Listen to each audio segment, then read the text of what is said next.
Hey, I Let me, watched so many of your shows. oh, you I have? understand. How cool is Well, that? How well, cool.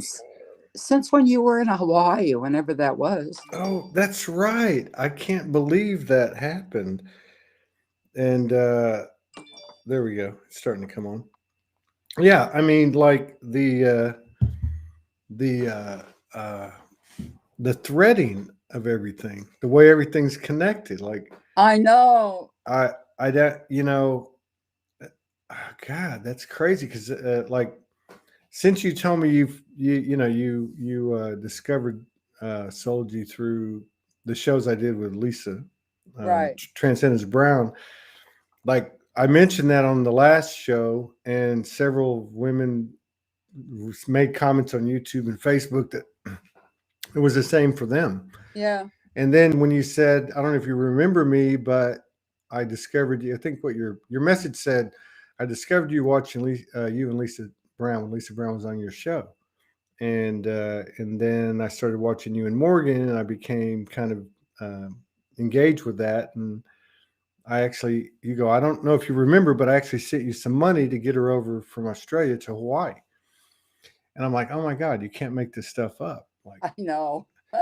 so, and it's like the other thing that's really big to me is like the way that you came out in the group the other night. Wow. That, I mean, the energy. Oh I've said my. this before. I don't do a lot of things well, but I can read the field, especially when it involves Soulogy. I can read the field. That's really what I mean, which I think is an indicator of the whole. But like there was just something in the air, and at Oh, 4 o'clock in the morning, I'm sitting here and I find this the whole thing with Mina Grace, and then all the comments, and then next thing I know, I see your post, which is just like blown up like crazy. I know. I just can't believe it. But And it then was so cool because what's happening and what's been going on has been this thing where those like you are stepping up, just like the lady yesterday, Marie. I mean, that was the most incredible show. I always say the last one's the best one, but man, that was just like, and I I'm sure didn't this get one, I didn't get to watch that because it I was was busy absolutely to my amazing. overwhelm of. Well, these energies like yourself that are stepping up now, they've never been out there. Yeah. Even the ones that have been out there that are, let's just say they're feminine, because it's not all feminine or in female incarnation. I think one of the things that people are starting to get is that, when we talk about the masculine energies doing this and the feminine energies doing that, it no longer applies to whether you're a female or a male. It's in all of No, us. I agree. The distortion, the masculine distortion is in every single one of us, as is the feminine distortion, and no one has one or the other fully aligned, because if they did, the other gender within them would be aligned too. Now, I don't Right. know about you, but I don't know, and you've got 36 years experience or something to that effect, and I don't know of anyone walking on water today. And the only way you could walk No. on water is to be perfectly aligned in your feminine and perfectly aligned in your masculine.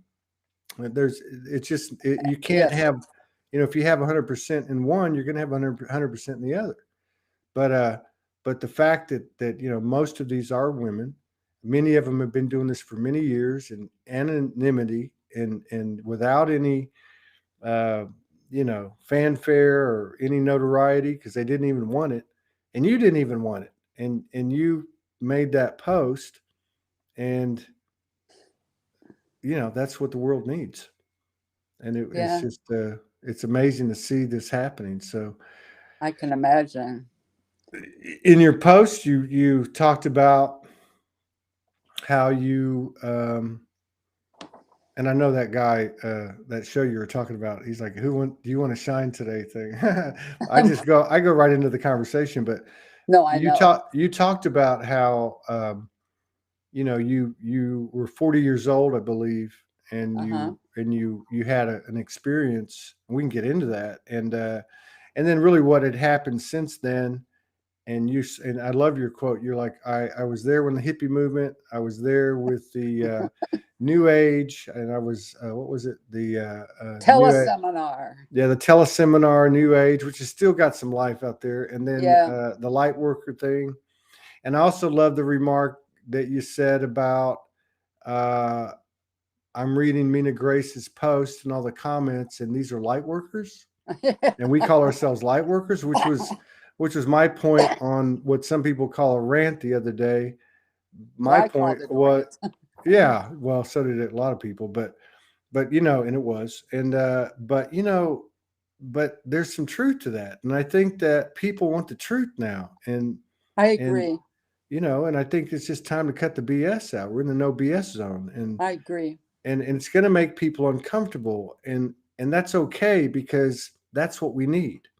We That's need right. That I we need to agree. yeah we need to come off our high horse and Right. just break bread at the boots on the ground level. But so I love what you said, and I know a lot of people that are going to tune in read what you said. If you haven't read this post, it's on my page. It's about, I don't know, probably Are we live? yes. Oh, okay. It's probably 6 or 7 posts down. It's also in the Soulogy group. And but yeah, you had an experience, what was it, 33 years ago? 30, was it? Yeah, but you know what? Hmm. In terms of planning this, I'm like, Yeah. okay, so I could go in a linear fashion, but who says one has to be linear? Uh, and and there's certain kinds of intents that I have around now that I through all these 500 posts. There, there's an intent I have about trying to speak to that, but also I have some needs because around opening my throat chakra. So I I have. Can I start where I want to start? You can do whatever you want to do. Okay. First of all, I just have to express. I mean, I can't find the words to express how I responded to all those posts. I mean, they're so genuine. They're so heartfelt. They're so validating. I mean, I was just literally overwhelmed and brought to tears with many of them. And I want to talk about my perception of Soulogy, Okay. and to bring in something that has been the mainstay of my work as a change agent. I think I came in with this.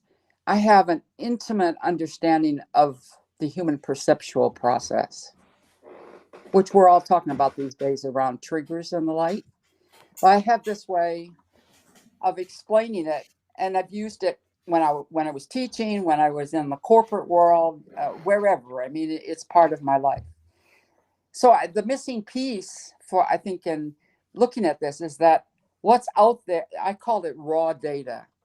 There's no meaning to it at all, huh? It's just out there in the field, and there's an infinite amount of it, huh? So a person looks out into the field, but they can't pick it all up. So they make some choices about what pieces of raw data they're going to tune into. And then when they do that, it kind of like the way I see it, you bring it into your perceptual field, which is like baking a cake. And the raw data gets turned around with everything in that perceptual field, your beliefs, your emotions, your past experiences, your preferences, etc. And then eventually, with all that mixing, it comes out as a perception or a conclusion, huh? And clearly that's yours because you chose the raw data. It's your perceptual filter. So I want to relate this around my perception of Soulogy. I had no idea that all these beautiful souls were in the Soulogy group. No, I was blown away, huh? And so what was my raw data? I see who you bring on the screen, and I see people who respond, with post. uh, I didn't. I mean, like this. Where have you all been? Huh? Mm. So in fact, so that led me. I mean, when you all posted about the hero's journey, I thought, I don't know. I just don't think the listening is there, based on my perception, huh? Right. I don't think the listening is there. And in fact, to be quite honest, about 2 weeks ago, I thought, I've got to find another platform to watch. I'll come on when there's Franco and Jason and Julia Dahara Roberts, and I was actually looking around. Well, now that I've got all this raw data from all these beautiful people, there's no way I would go away from Soulogy. But do you see how? And that's what's so critical about that is understanding the divide today. These people some people are choosing to pay attention to this raw data, some are choosing to pay attention to that raw data. I mean, and there is no, it just is, huh? It just is, huh? Yeah. Well, yeah, you said a lot there because number one, I'm not obviously I don't follow Western religion, but the Christian term of born again, I've always liked that term because uh, in what you're saying is how quick we can change, especially given all the energy right now. The way the Right, energy is now, I am not who I was yesterday, right, and of course we we're easier to embrace that than to look at someone else and give them that same respect right, that they're not exactly. who they were yesterday. The other thing that you say that maybe a lot of people don't know, because I'm a metrics freak, and I keep a tab on all the different Soulogy platforms, and I add all the numbers together, and we are under the radar because we're multi-platformed, and it served us because we don't have everything congregated on one platform.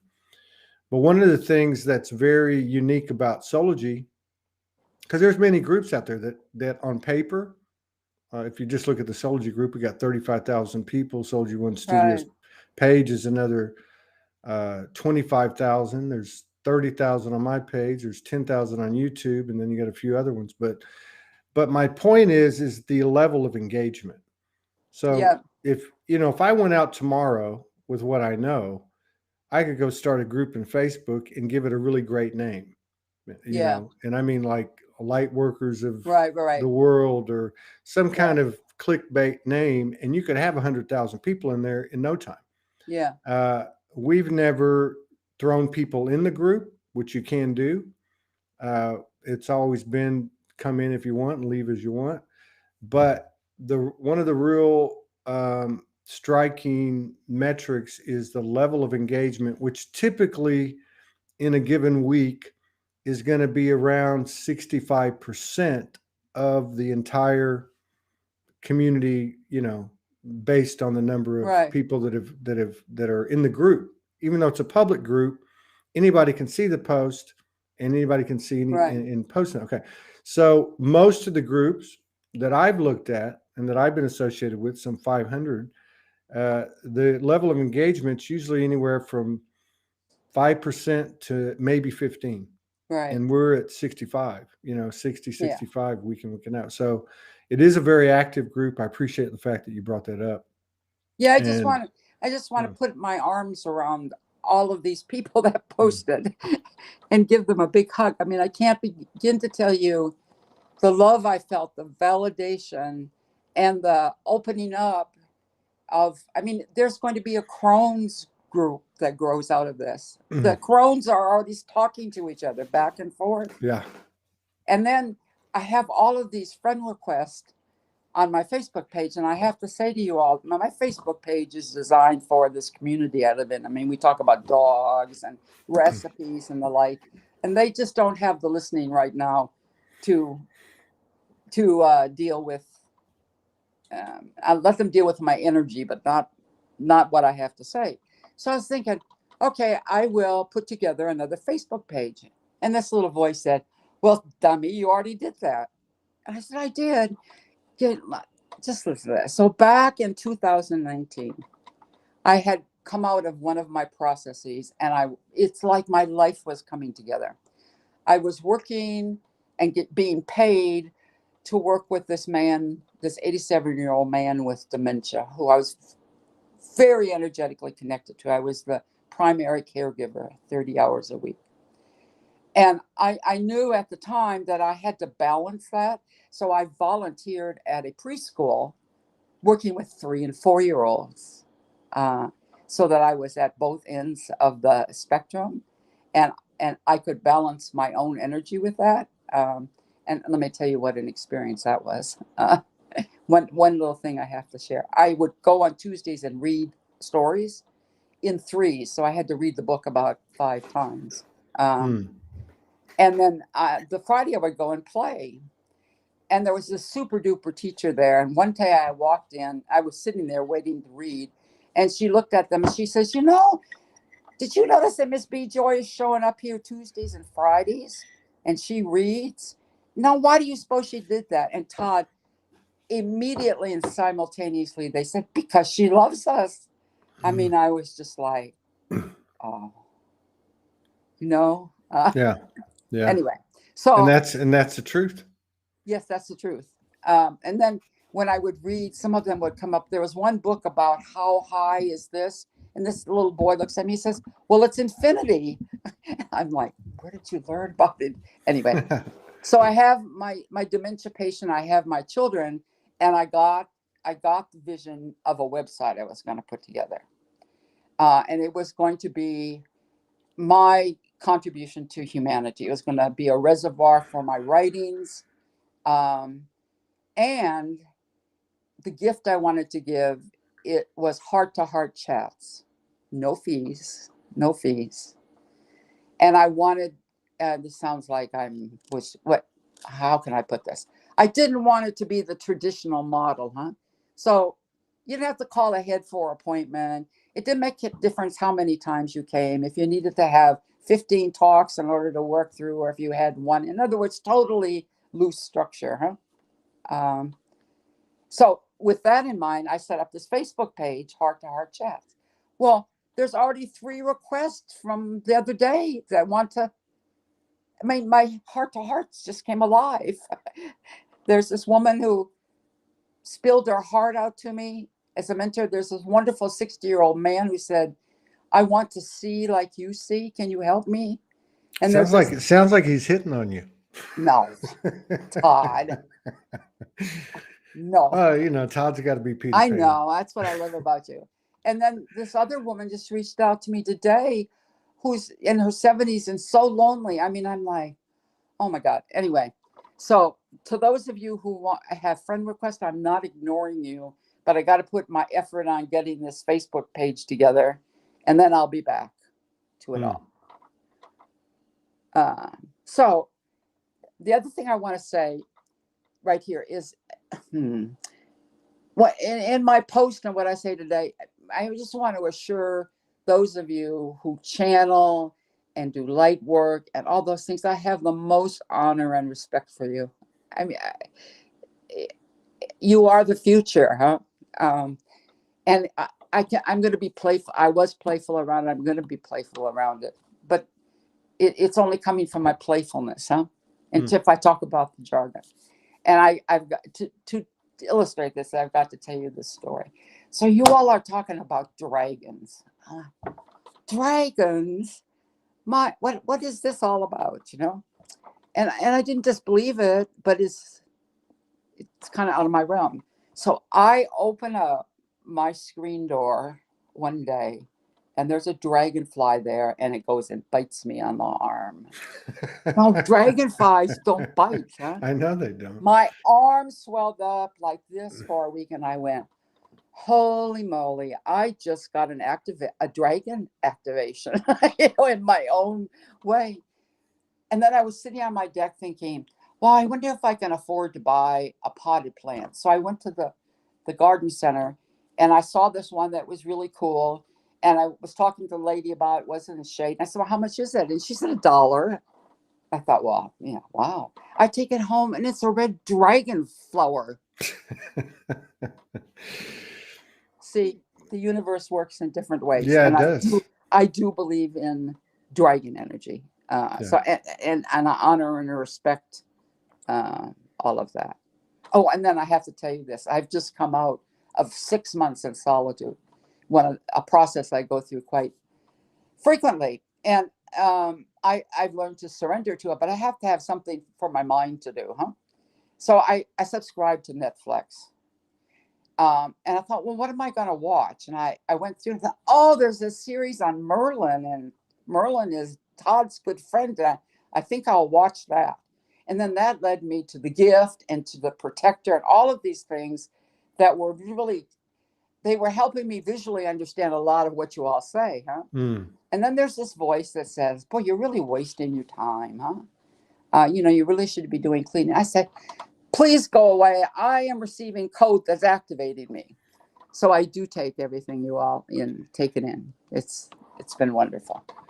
Well, I think it's everywhere, you know. I Yeah. was working with some stuff the last 3 or 4 days, and it's actually been building up, you know. And I don't know how you want to classify it. And you could classify it as, you know, I get a little tired of the masculine feminine thing, to be honest with you. I mean, I know there's relevance to it, but we kind of know where we're headed, right? And s- and then, so I did the same thing last night. I thought I'm going to watch a show, which I Yeah. hadn't done in a few days, and I found this show, this old movie. It was called Arn, Arn. I have to pronounce it because I have a bad accent. Arn the Knight Templar, and it was Oh, actually very well done. And in the movie, which was 2.5 hours long, everything was in the movie. yeah. Every Yeah. distortion, every Yeah. fairy tale, every achievement, every uh, you know trauma. I mean, the third energy, golden child, the Right. union. It was, and then when I got done watching it, I thought, why? Like I don't really get excited too much about movies, but or even anything like that. But I was like, why? What just happened to me? And it was the same type of thing. I Yeah. thought, wow, watching this movie, all this stuff fell into place. Yeah. And I can't sit here and explain it all, but I Right. just know it. So it's like Right. everything, and some things are louder. Like this whole thing with the dragonfly, I think is hilarious. Like Yes, isn't it? people talk about clairs. I have this clair, you have that clair. Well, that was a clair. Some people said, like me, you have to get hit by the universal 2x4 over the head, Right. or bit Right. by a dragonfly that doesn't even bite. Thank God it wasn't a praying mantis. Yeah. Anyway, um, so where I'd like to start is with why I'm called Bejoy. Hmm. Um, my birth name's Bonnie Joy, and in 2000, when I was going through a major transition, and I was doing a life review, what came to me, well, this may be a little bit hard to explain, but I'll try. What came to me, well, first of all, joy to me means radiantly alive, peace. Huh? What came to me, there had been many moments, that I had been there, and how I know it's a visceral sensation, not in my heart, but in my gut, in my horror. I can feel it, so I know when it's there. And then I was reflecting, you've been radiantly alive, and you've been peaceful, but you've never been those together. Not very often, huh? With that, when I'm out in the world, I may be radiantly alive, and then I come home and meditate, and I'm peaceful, huh? And um, my goal, I named myself that as a place marker to bring those two together. Uh, and there's some of the knowingness in me around spiritual energy rising, and what I do when I come out of these periods of being laid low. There's lots of it, and I let it go lateral. I give it all away, and then it depletes it, huh? And then Right. I have to come back in and build it. So I've learned over the years how to keep that building. So that's why I'm called Bejoy. Beautiful. Uh, um, Beautiful. so now I'm going to skip to 2018. We're not going to be linear here, huh? No. Okay. I reached something. This I won't talk about what it was. Maybe later on I will. But I was really inspired to sit down and write. And I'm going to read you part of what I wrote. I know I've reached a milestone in my spiritual journey and am standing on the precipice of a new vista. The impulse to pause and reflect is strong. The spiritual storyteller in me has long yearned to tell its tale. I restrained from putting pen to paper many times. The story was still unfolding, pieces of the puzzle still to be discovered, more expanded perspectives still to be revealed, and still too much ego speaking from wounds that were not fully healed. But now is the time. The communicator part of me, which is schooled in public speaking, I have an expertise in audience adaptation. This communicator part of me is saying it wants to know who the intended receiver of this story is. And here was the answer I provided. The story that unfolds is written as a birthday present, a birthday gift to my human self, who is about to celebrate 3/4 of a century in this incarnation. The telling of the story is an honoring of the journey she had to endure, her willingness to collaborate with what was unfolding despite its appearance, the times she almost let her light go out, and her resilience to rise again in pursuit of her soul's mission. Its content comes from my I am presence, who has faithfully tracked and recorded the dance between the what of me and the who of me, and holds all the details of the dance steps, the maneuvering, the falling on the floor, and the twirls in the air. The birthday gift is wrapped in paper made of deep compassion and with a bow of unconditional love. And the story is also intended to be a tribute to all spiritual teachers, healers, and angels disguised as dogs, family, friends, and passerbys that appear as the mystery unfolds. I know they will sense the gratitude the words bring forth. And may it also serve to honor the grace that was always present and to whom I bow in deep humility.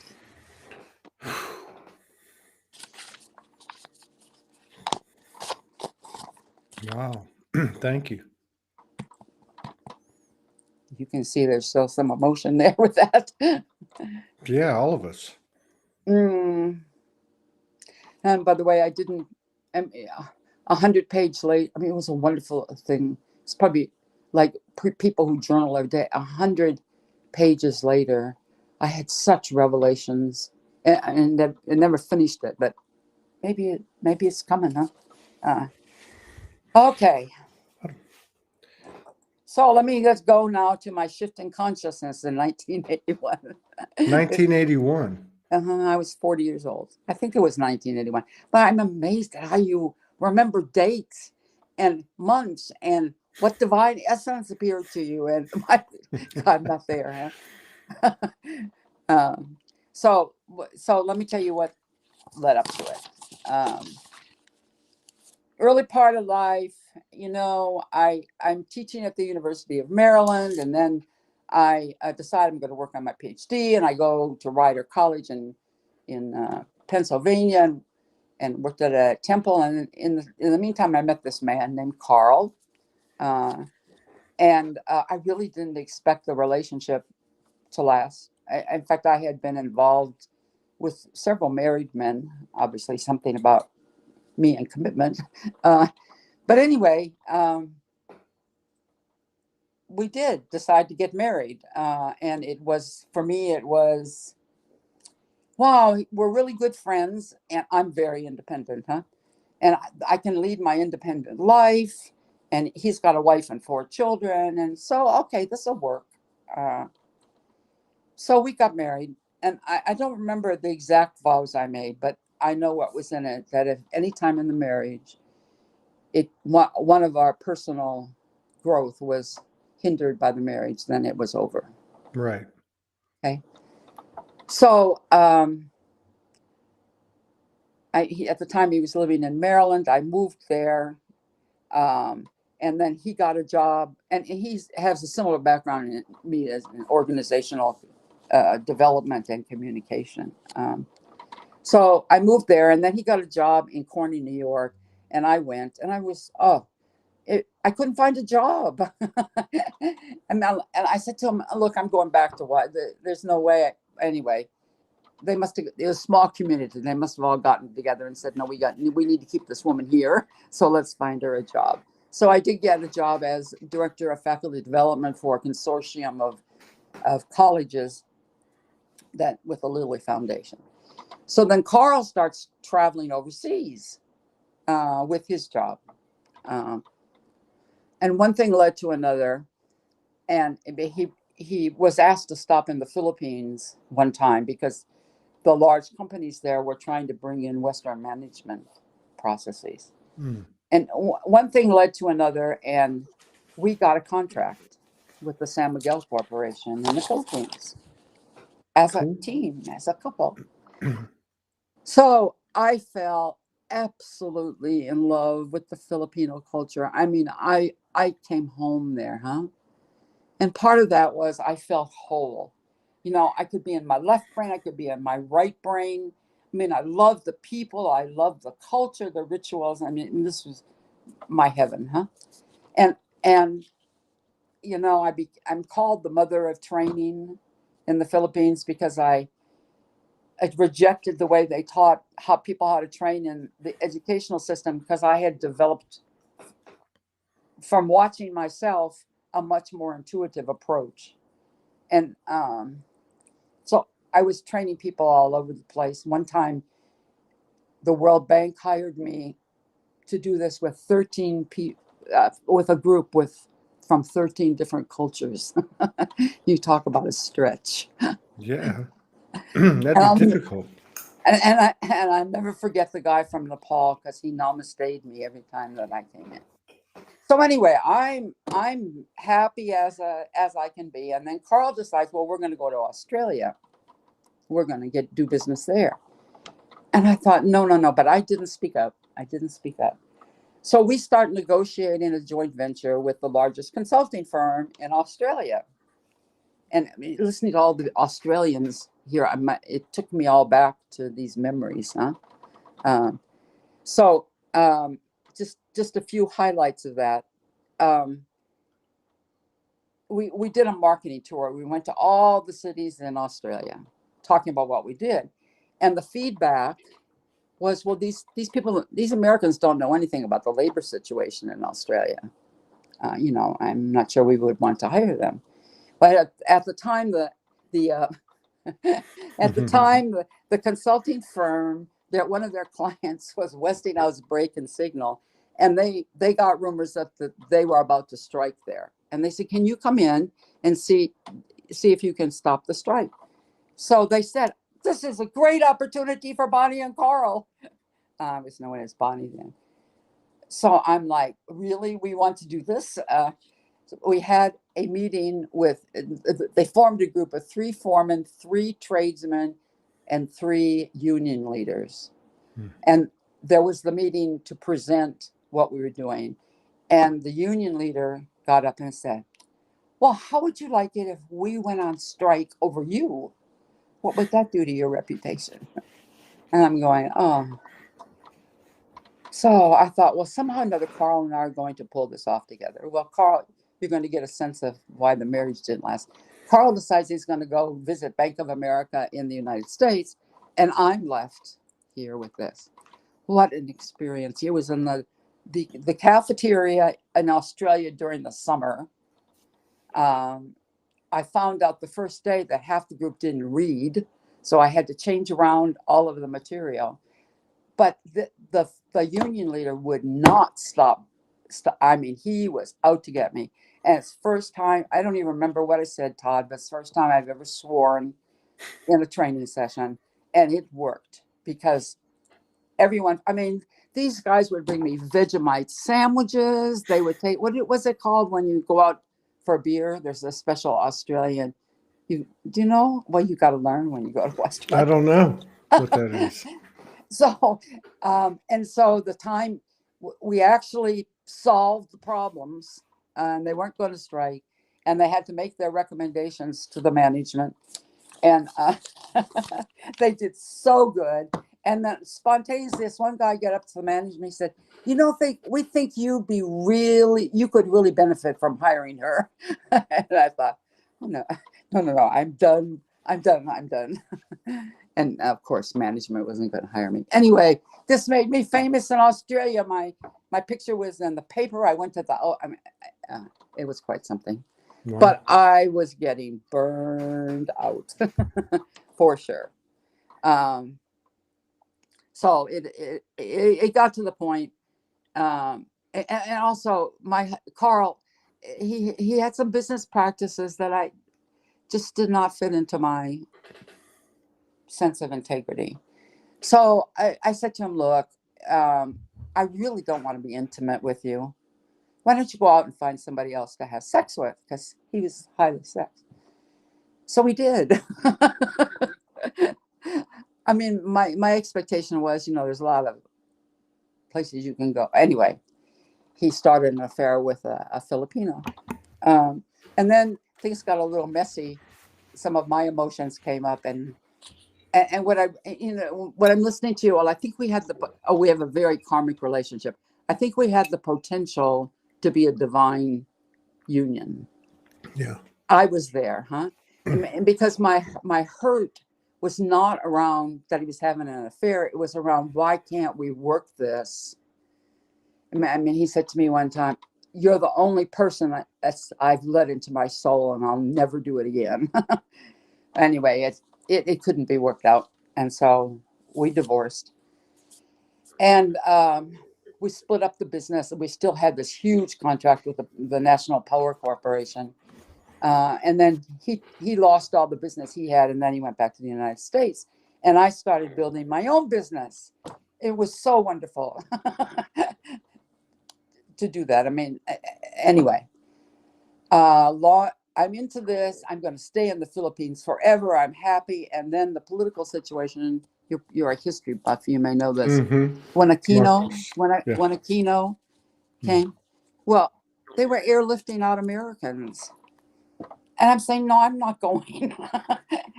I called my family and said, "Don't worry, I'll be okay." But my life was falling apart at this point. And this one night, I got down on my hands and knees. And I said, "Is there a God? And who am I? And do I have some purpose on earth?" And that led, I was living in a pre-war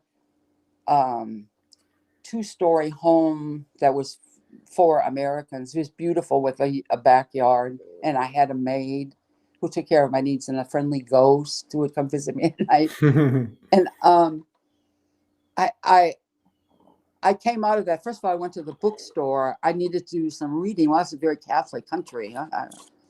But anyway, I found a lot of books on mysticism, and I brought them back, and I spent 6 weeks in total silence, except to talk to the maid, in this process of reading, I didn't even know how to meditate, of meditating. I started journaling. I have a huge mother wound that I'm not going to talk about because enough people have, but huge mother wound. And I came out of it, and I took out a piece of paper,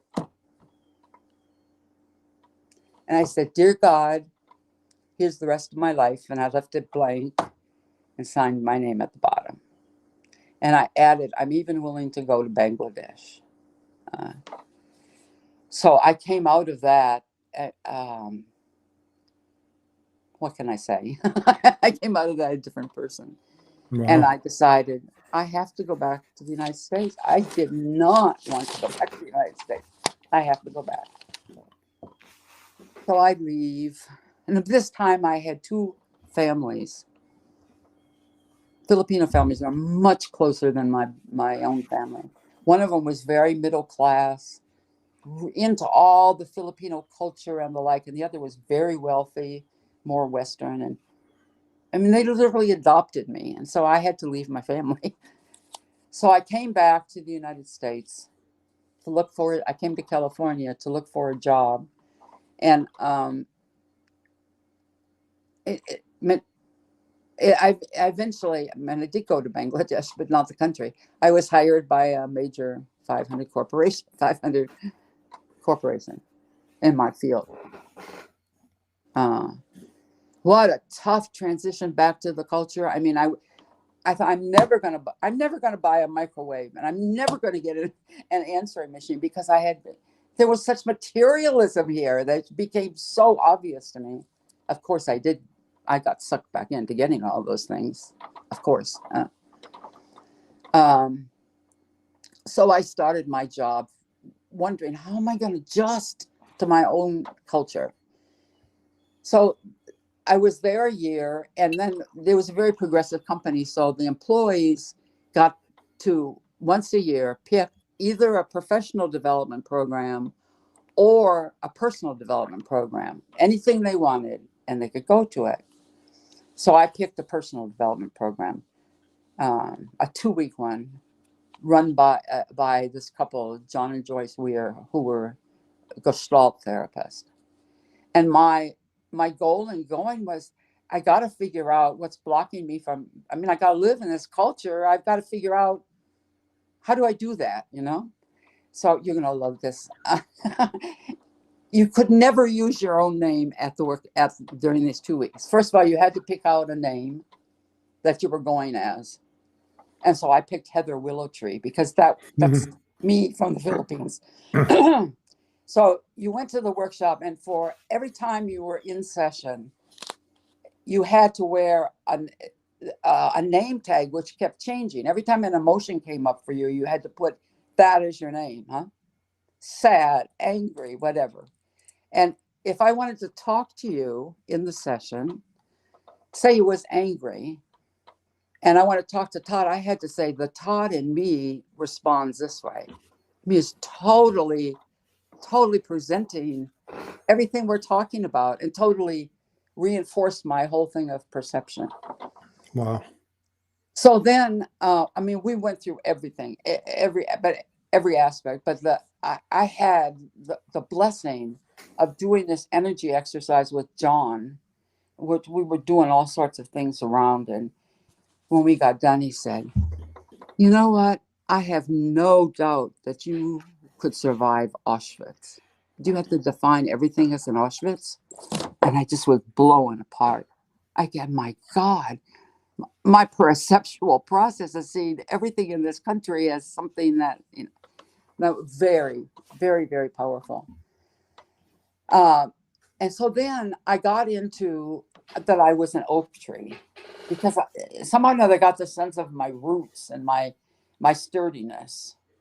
And when I would talk about that, the Joyce would write me notes saying, "But the willow tree is so flexible, you know." I got to the point where I would wear the name tag soft and powerful. Wow. And I set the intention that I would go forward, and eventually that would collapse, and I'd just be so powerful. So you can imagine this was such a blessing in my life. And imagine in the 80s, what they were contributing, huh? I mean, Yeah. wow. Soft and powerful. It sounds like vulnerable.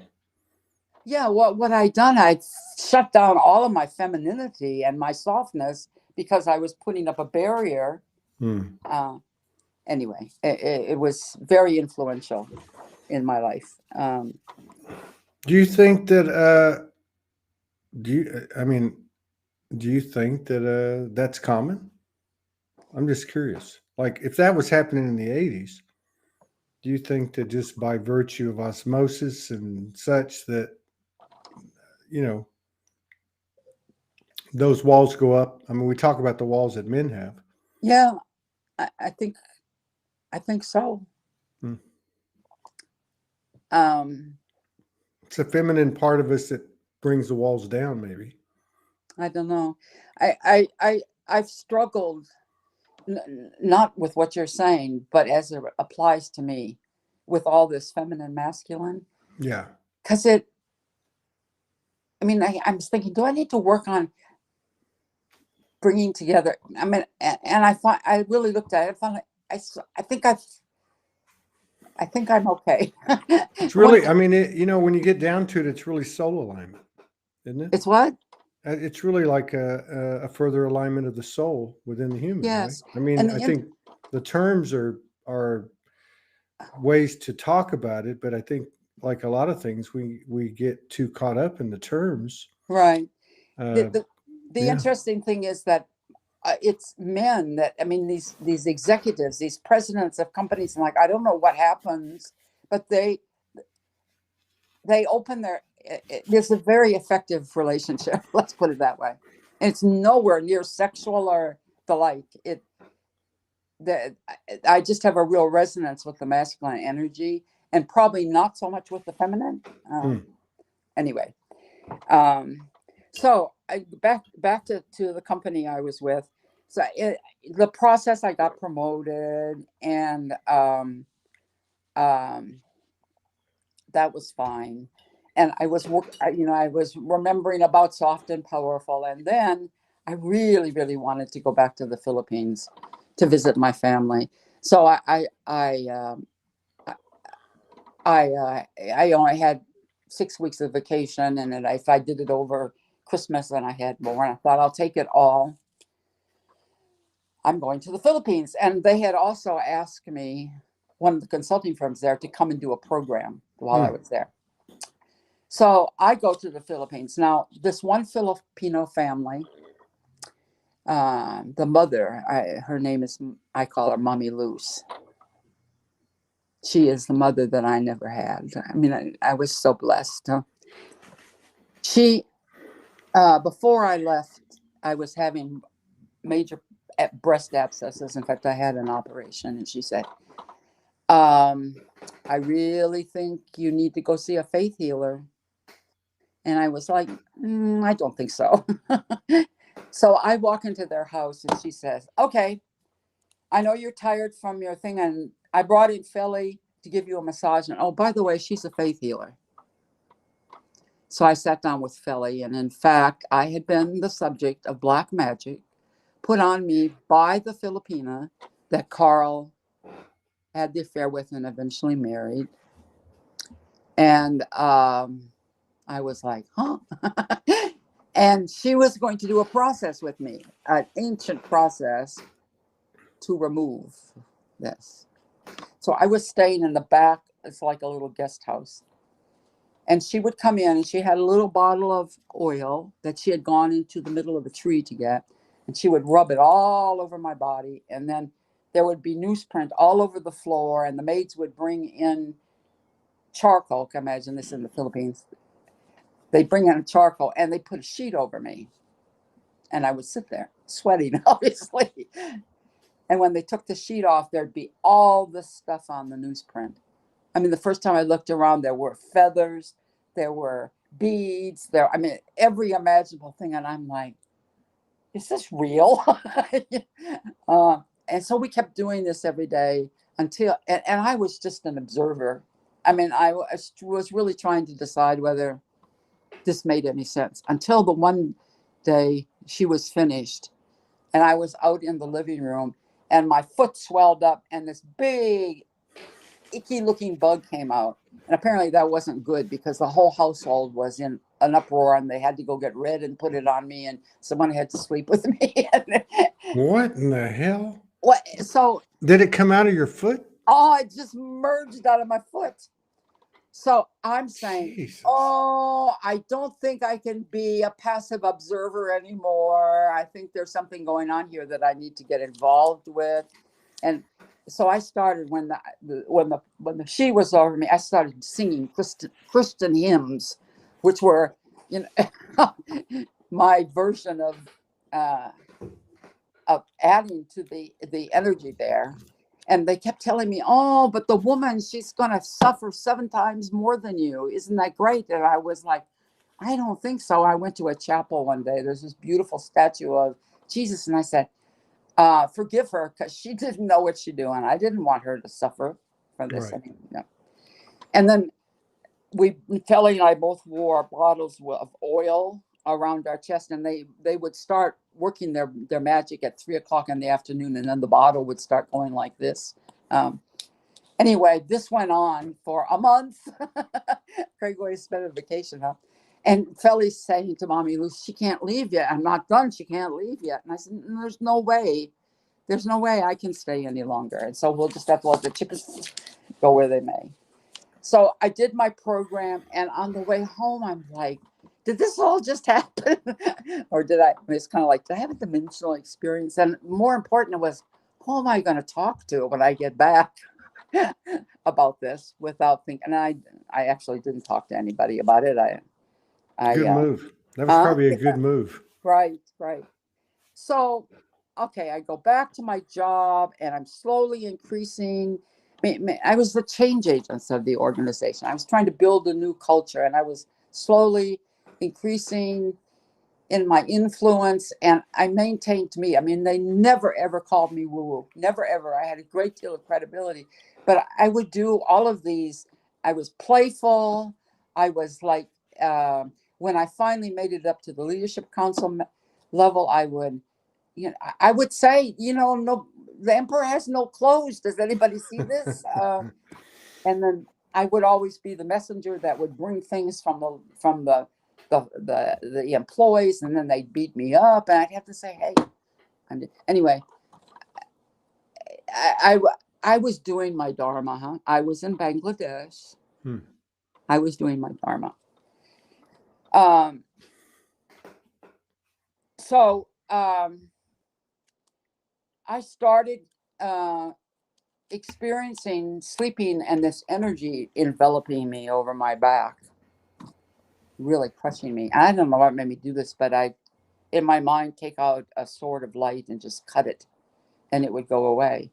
But this was increasing, huh? And then one night I had a dream where this Filipino was standing over me, pulling worms out of my nose. What in the hell? And I'm saying, oh, it's time to go back to the Philippines. So I did. And Mommy Luce, I walk in the door. She said, I found a new healer for you. So this time we had to climb up a ladder, a rope ladder, to this cabin. Of course, it was the man in my dreams. It was. Mm-hmm. And something about when Felly didn't close my aura, and the spirit got in, and he had to make the spirit say her name.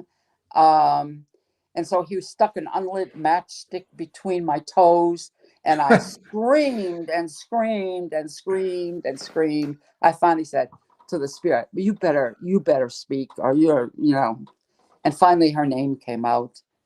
Isa. Anyway, then we went through this other whole ritual about him burying her. And so I'm like, okay, we've had another experience. And I go back home, and this time my energy is wonky. I'm blowing out microwaves. I'm light bulbs. I mean, something wasn't right. And now I found a woman in California that could come and help me with it all. So that was cool. I thought you didn't have any things happen to you. It sounds like you were walking in physical dimensions. You think so? Well, I've always wondered if, as things progress, if that's not how it works. You go to a certain, so. you go to a certain region. I mean, think about the energetics that have been embodied in that region, like what you're talking about. I'm just going, are you serious? But I believe it. And there's got to be some energetic, obviously. It's no more far-fetched than what you all talk about and going. I totally agree. I come from South Texas. They have curanderas down there. Yeah. And you got Santeria, and you got in the southern the Gulf states, voodoo and hoodoo, and you go to New Orleans. It's all over the place in New Orleans. Yep. So anyway, I go back. My energy has calmed down. Now, mind you, John and Joyce Weir said that workshop that I went to the effects would last for 10 years. And it just came up on the 10th year. So I'm sitting at my dining room table, my kitchen table one day, saying, okay, if you adjusted to this culture, you've got this job, you're well respected, you have this nice house. I had plenty of money to meet my needs and a lot to share with others, which I did. And I said, but something isn't right. And I drew a spiral and put a dot in the middle of it. And I went, oh my gosh, to get to that dot, I've got to undo the whole spiral. I've got to let go of everything. I actually drew it out. I've got to let go of everything the way it is. So shortly after that, it came like, do you have any memories from your child? All the memories from my childhood, or what somebody else told me? This is really interesting. And I call up my oldest brother and I say, something happened to me as a child that you may not have seen as traumatic as I did. Anyway, long story short, I was sexually abused 4 times between the ages of 4 and 12. I had totally repressed all of those memories until I was spiritually strong enough to deal with them. Later on, I found out that I was a subject of ritualistic abuse brought about by my mother. And then I went through the most magnificent, I wish I could explain. I had a divine psychiatrist and just everything fell in place. First of all, I worked with 3 people, an energy worker, a chiropractor, and an acupuncturist, because I had to release all this energy from my body. That was trapped in there, and I have huge energy, and my tongue was black. Anyway, we went through that, and in the process of it, I realized, I wasn't still getting at some of the emotion, Mm-hmm. and something led me to a book that talked about, I think it's the hypothalamus. Anyway, it's that part of your brain that is your memory. Well, I had 2 car accidents, and hitting my head during this time, and my sense, I think it was true that all those memories were blocked off. I couldn't reach them. But the important thing was to let to get the energy out of my body. So that happened. It was fortunate that this all came up. I had taken medical leave to have a hysterectomy. So, by the way, I don't have any ovaries. So don't tell me that my and I had Judy there with me during that whole time. And so then I extended my medical leave so that I could work through all of this. I truly had a divine psychiatrist. What can I say? It is an absolutely wonderful process. And, during that time, do you remember Carolyn Meese at all? No. She was big. She was big. She was medical intuitive, but she was big into woundology. I thought this, I'm not. Basically, I was saying I'm not a victim here, huh? I'm not gonna define my identity by my wound. And I would even say, do those people that remember the child recognize what a blessing they have, that they remember it? And anyway. Wow. So now back to the company. They decide to sell off the piece of the business I'm in. And there's a very, very wonderful, lucrative package for those of us on the leadership team. And we get to choose whether we want to stay or leave. Well, I was very close to my retirement at the old company. And plus, I would have been selling my soul to the devil had I stayed, because it was clear, even at the leadership council level where I could influence it, things weren't going to change.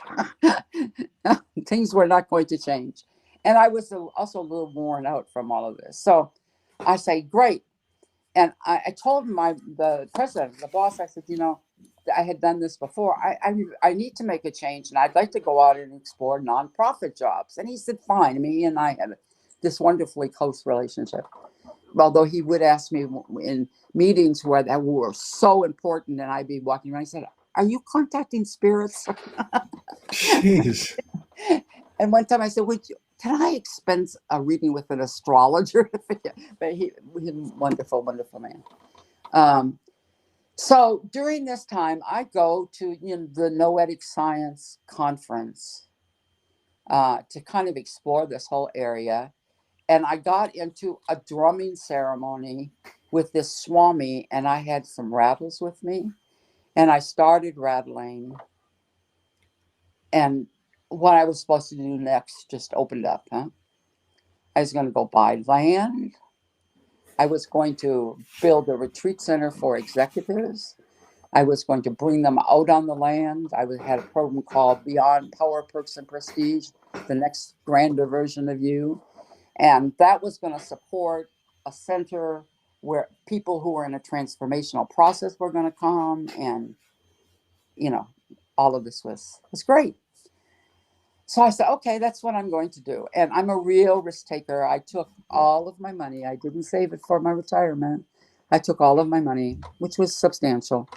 I purchased a piece of land in the hill country of Texas, Wimberley, Texas, if you know where I that know is. exactly where it is. Yeah. So I purchased 24 acres initially, and I set out for this new adventure. I think writing about it, I said I traded my briefcase and suit for jeans and a chainsaw. I mean, what a fantastic experience. Only 4 acres were cleared of this 22 acres. And it was very rocky, and there were ravines. And so let me shortcut all of this. And there's some sadness. There's still some sadness in this for me. I mean, I realized, first of all, I went gung-ho. I brought in architects. I told them what I wanted. They drew plans up of it. I brought in a crew to clear out an area, and then I just stopped dead in my tracks. And I had to go back inside. And part of what was happening there, all my siblings were dying of cancer. And I thought, well, maybe I don't have long to live either. And so I started thinking, and I had a very healthy ego at this point. Huh? I mean, failure wasn't in my realm of experience. Right. Even if that didn't work out, I was well known. I could charge $3,000 a day as consulting. So the failure wasn't wasn't an option for me. So anyway, and one thing that's the theme of this is everything happens according to these stupid to these intentions that come from my soul. Because I said, okay, I really know how to do, but I don't know how to be. So I want to use what was called now the gathering place as to learn to be. To be joy. Just to be. Yes, to be. So I didn't pay any attention to this. And as you all are talking about dimensional experiences, I hadn't even remembered. I mean, I knew where the fairy kingdom was. I knew where the elementals were. I don't know how I knew this. My chiropractor and I were sitting out on the land, and we somehow got the idea that we were brother. It was very Indian land. We were brother and sister in a past life. And one day, 4 of us went out, and we didn't go into dimension. Right there, we lived out the past life, talking to each other. I found my grave where I was buried. And wow. These things this was like chopping water and carrying wood to me. They meant nothing. Do you understand what I'm saying? That's why I talk about them. Well, just like yesterday, it's like the whole thing is in the story. Like it's just you were going from one, I guess dimensional experience, conscious dimensional experience to another. And also during this time, some healing ability. I mean, my hands would heat up when any animal had something to do, to do. Wow. And then one day, I eventually moved out I bought another 20 acres because I would have ruined the first land had I done what I wanted to do. So, I mean, it was, the hot, dry days in Texas. I thought, I wonder if I can call up the wind. And I went there, and the wind came. I'm like, that's a special area where you're at too. That's very special. Yeah, but so, That's where all the movie stars at. In Wimberley? Yeah, that's where they all moved over there to the hill. Are you still in Texas? Zana was asking. No, I'm in North Carolina. North Carolina. Yeah. So, That's I was I was very clear knowing you don't get to use your gifts from past lives. Um, and I didn't. Um, I mean, nothing occurred to me that I should become a healer, or I mean, it just wasn't part of the story. So we're moving along, and I realized I think I'm in trouble. what happened. Well, no, Trouble. nothing was coming together, huh? Oh, I got you. Nothing was Hey, coming you keep together. going. You keep going. I'll be right back. Okay. Okay, nothing was coming together, and it was like too late to pull out. Um, so long story short here, I had a 4-year sabbatical, which cost me $500,000, and I declared bankruptcy and packed up to go back to California. I have to take a drink while he's peeing.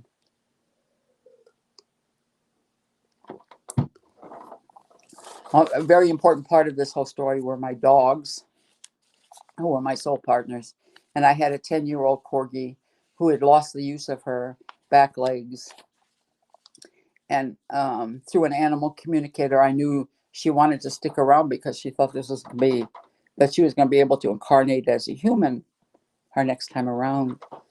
So, yeah, I worked with her. But when I went to, I told her, you can't come to California with us. And she really tried to go on her own, but in the end, I had a sister with that. But I had my English foxhound, appropriately named Angel Dog, who became my soul partner as we went on this adventure. So we go back to California. Now this is year 2000. We're back in California. We magical kind of things happened. This woman that I worked with, another executive, called me and said, I want to do a program for executive women who want to leave the corporation. Will you help me design it? I said, well, great, of course. So I went there first and got a feel of that. And then I had no idea where I was going to live. But I said to Angel Dog, okay, next place we're going is a motel that's right on the ocean that costs less than $150. Because I kept telling Angel Dog he was going to become a beach bum. And after roaming around on 40 acres, he was like, what? Sad. So I found a place in Cambria, California, got there. Angel Dog's best friend from Wimberley, Texas, who had left, his sister dog was, and his owner, his person, were the caretakers of this motel. I mean, how can that happen? Unreal. So I am now working on this program, which I labeled Women on the Cusp of Change. Interesting. This is in the year 2000. Huh? Women on the Cusp of Change. I went back to the corporation that I had worked with to see if I could get a consulting contract to get me going. I had enough money from my bankruptcy to keep me going for a while. And then one day, called 9/11, I was standing in front of the television and watching the towers go down. And this one voice said, you've prepared lifetimes for what's about to occur over the next few years. And this other voice said, you are screwed financially. And I became penniless, huh? And I had to go back to Texas. But before that, I was trained as a heart math facilitator. You know about heart math? Yes. Yes. Okay. So I thought, well, at least I'll have a package. So I went back to Texas with this great story that, I'd gone there and I got trained and I was bringing back this wonderful, this wonderful new technology. So I tried to build a business there. And I mean, things were not working, huh? were not working out. So I did move out to a ranch and lived in a mobile home, which was wonderful. And I did pick up. Eventually, I had to go on food stamps. That was an interesting experience going in to get to get food stamps. Um, You've run at both ends of the I, spectrum. you know what the way I would describe that. You know about Maslow's hierarchy. Yes. I was self-actualized, and I fell down to the first level. How does one handle be? How does one handle that, huh? How do, no, there's I can give some explanations to all of that. I think that's part of a lot of people's journeys. Was mine. You Yeah, I know, know. you go from the penthouse to the outhouse. Right, right. So let me try to remember what happened after that. So I was in Texas, and I said no, I it's not going to work here. I have to go back to California. Uh, and I mean I did all the things you're supposed to do with manifestation around that, and that didn't happen. And I moved on this property. Um, that this beautiful piece of property, the woman had multiple chemical sensitivities, and I lived in what was called the penthouse, which was not the penthouse. And so I made a list between that and when I went back to California. Oh, wait, I forgot something. You got to see this. So when I'm in California and I realize I'm not going to do my program and I'm not going to get a consulting contract, I said, okay, what am I supposed to do now? And I wrote this statement. Uh,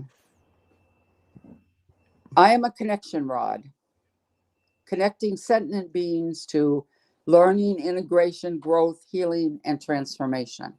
Because those, I worked on all of those, huh? I help people with them. And it's, to me, it's a cycle. You learn and then you integrate and then you move into growth and then that leads to healing. And if you look at the acronym of it, it's LIGHT. Really? Yes. Anyway, I connect people in ways congruent with my unique role in the cosmic dance.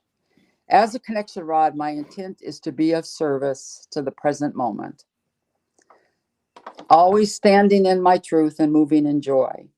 And through my own connection to the cosmic dance, I'm really big on I had this great relationship with the cosmic dance, which I strengthen daily. I am guided to the present moment activities earmarked for me, knowing there will be a high quality energy exchange that nourishes my body, mind, and or spirit. So you want to hear about these present moment things? Yeah. This is what I did. I worked with people with multiple chemical sensitivities, taking a baking soda bath before I went and not wearing any makeup and putting on special clothes did great for my vanity. I cleaned houses. I was not very good at that. I worked with the Angels for Elders and the caregiver at home instead.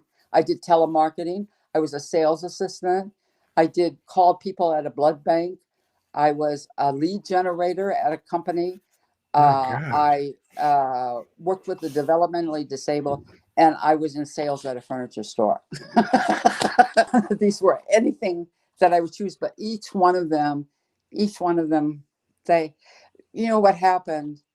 I mean, I thought, I was totally humbled because first of all, I had this notion in my head because I was intelligence and had all these things that I could do any job. Well, that's a bunch of bullshit. I mean, I have such an honoring of people who do things like that, that have the talent. And I realized that my compassion was all in my head, huh? And boy, it it went down here, huh? Yeah. It went down. God.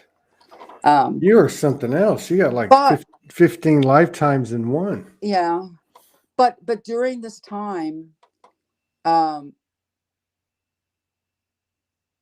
it's interesting when I was thinking about this, I thought, well, I'd really like to just not plan this at all. And I thought, no, I'll plan the first part. Now I'm getting ready to go in to speak whatever needs to be spoken, huh?